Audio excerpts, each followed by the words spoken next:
Welcome to the Leading Edge Podcast with Eric Thompson. Inspire, perform, profit.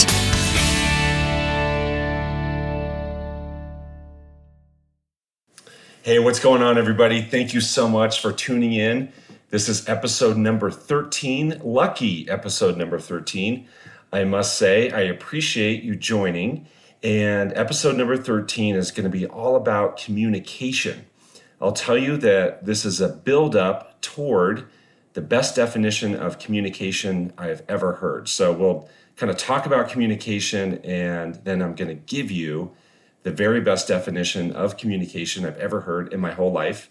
What I'm thinking this will do for you, if it's doing for you what it did for me, it's going to get you to think about communication in a whole new way. It's going to really shift the responsibility of communicating from the listener over to you. And I think ultimately it's just going to make you better. It's going to make you a better communicator, and people are going to really start to understand you a whole lot better. All right. So that's kind of the goal as we go through this. Speaking of definition, I pulled up on Webster, wanted to see what Webster had to say about communication. So this is what Webster has to say. So in the dictionary, it says communication is the imparting or interchange of thoughts, opinions, or information by speech, writing, etc. So that sounds pretty darn accurate, right? So that pretty much sums it up. And when we think about communication and how we think about communication and what communication is. So to just get started here, let me ask you this. On a scale of 1 to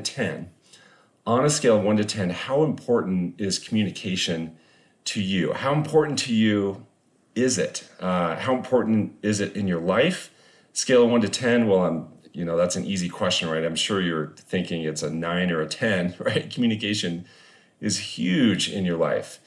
And let me also ask you if there's ever any kind of upset in your life, whether it be at your home or in your work life, if there's anything that's causing you a little stress, if there's anything that's causing drama, if there's anything that's causing you to lay awake at night, if there's ever anything causing you to be frustrated, how often is it tied back to communication?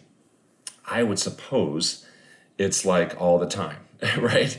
Or close to all the time. It's either all the time or close to all the time. So I am blessed with an amazing wife.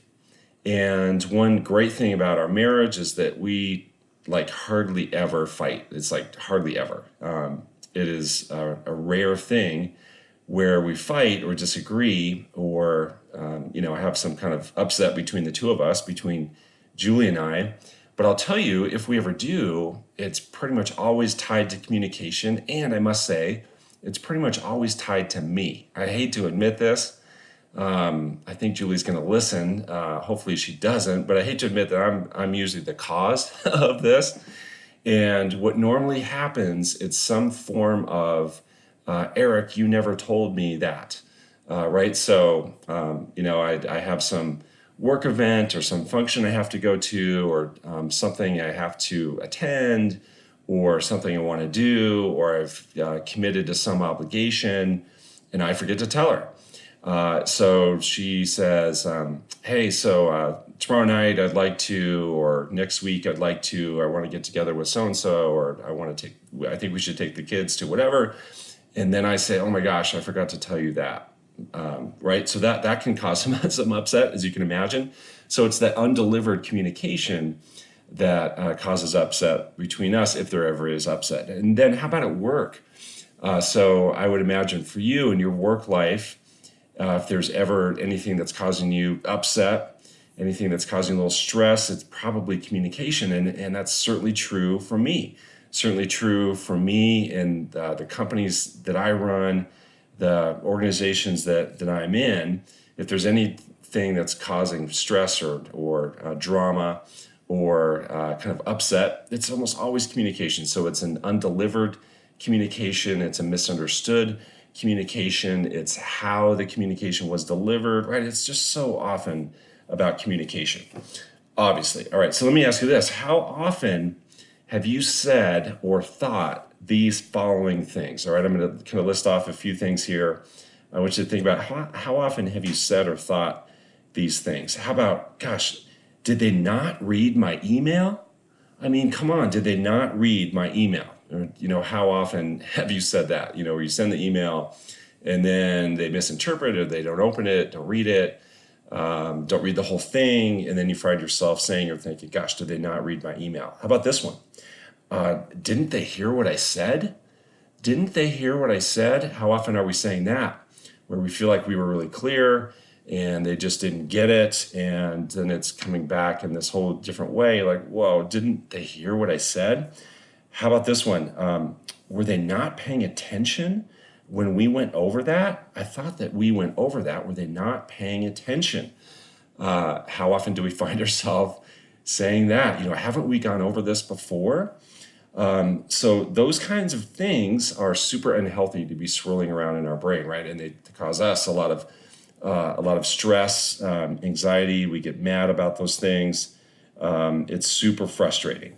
So next question is just simply, how frustrating is it to be misunderstood? It is super frustrating, right? To be misunderstood.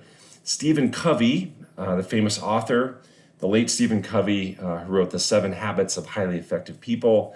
He has one of my favorite ever quotes. He says that the deepest hunger of the human soul is to be understood. The deepest hunger of the human soul is to be understood.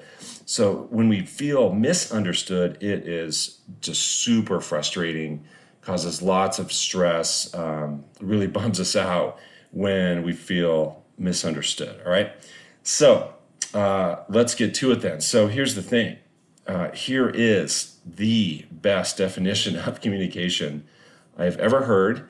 I think it was 6 or 7 years ago when I first heard this, and it really changed my perspective totally on communication.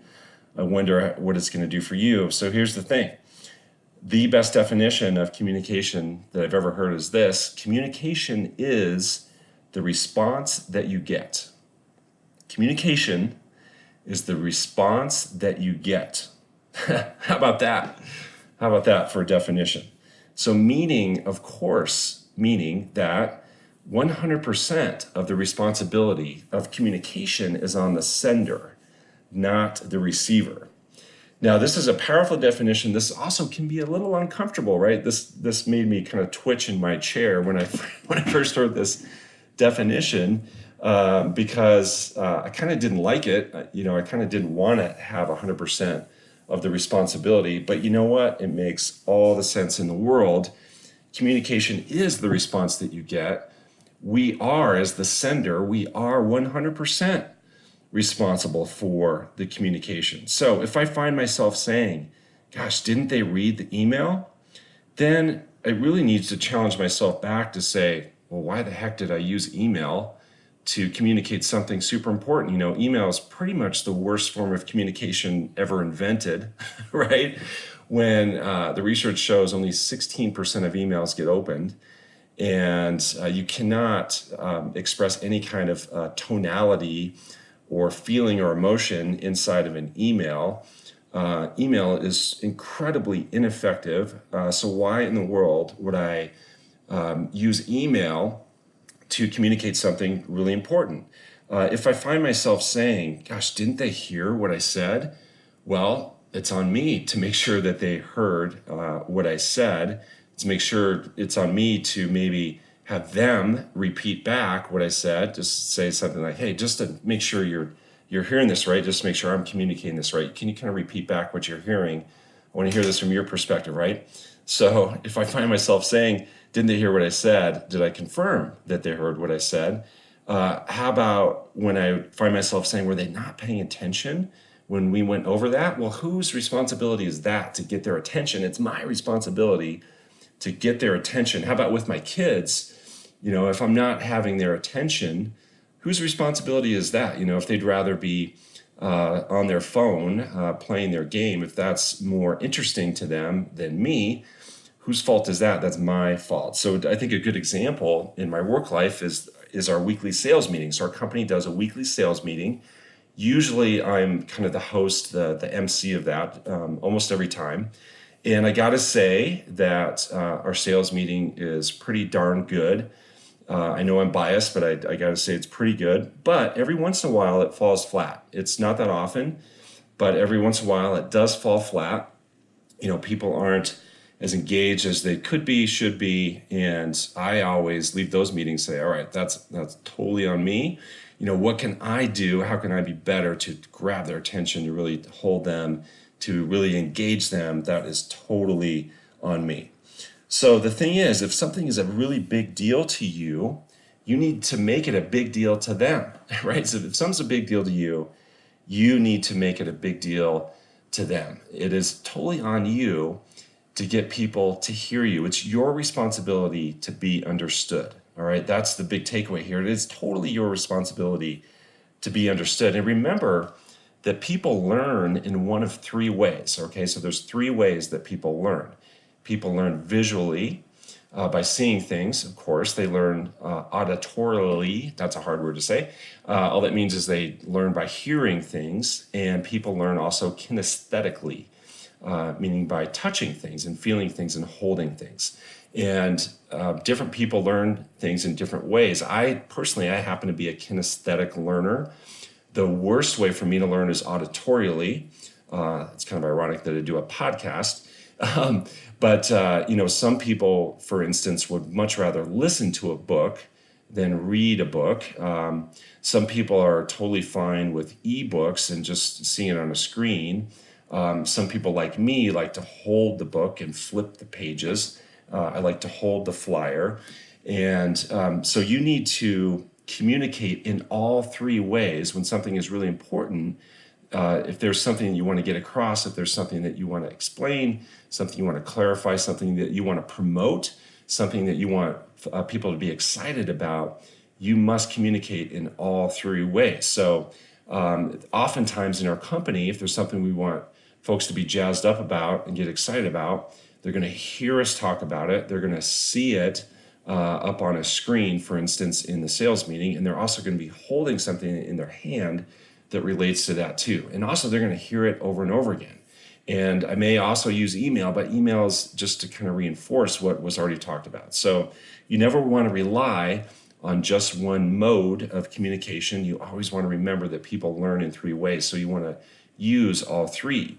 You want to employ all three ways if you want to communicate something. You want to communicate things over and over again to reinforce it, to make sure that people really get it. You want to confirm back that they're hearing you right by just asking them, hey, I just want to make sure that you're hearing me right. Can you give me your take on this, or kind of repeat back what I said? I just want to make sure we're on the same page. It's up to you to confirm that. And it's up to you to be interesting. It's up to you to be, for me, like in the parenting situation, it's up to me to be more interesting than my kid's phone if I really want to engage with them and be in a great dialogue and conversation with them. I need to grab their attention in a better way than the silly game on the phone could ever do, all right? So communication is the response that you get. The communication is the response that you get. You are 100% responsible for the response. You as the sender, you are 100% responsible for the communication. If you are misunderstood, if people aren't paying attention, if you're blown off, if they take it the wrong way, you know who that's on? It's on you. And that is super uncomfortable to hear, I know. But you know what? There's no other answer, because when the communication responsibility is put on the receiver, it's really stuck, right? It's not going to go anywhere. There's no way it can be better. So we, as the communicator, we have to really own it and take responsibility for it, right? So this podcast is a little bit shorter than the normal one, but this one gets right to the point, right? All about communication. So I appreciate you listening to this and engaging with this podcast. It means the world to me. If you want more things like this, if you want to look for ways to be better in your business, in your life, join my membership program. It's called jointheleadingedge.com is the name of the website where you can learn way more about it. come on in and become a member. And there are lots of things there that are really, really going to help you out. Again, it's jointheleadingedge.com. I appreciate you being a part of this, and we'll catch you in the next episode. In the meantime, enjoy life on the leading edge. We'll catch you in the next podcast. Thanks so much.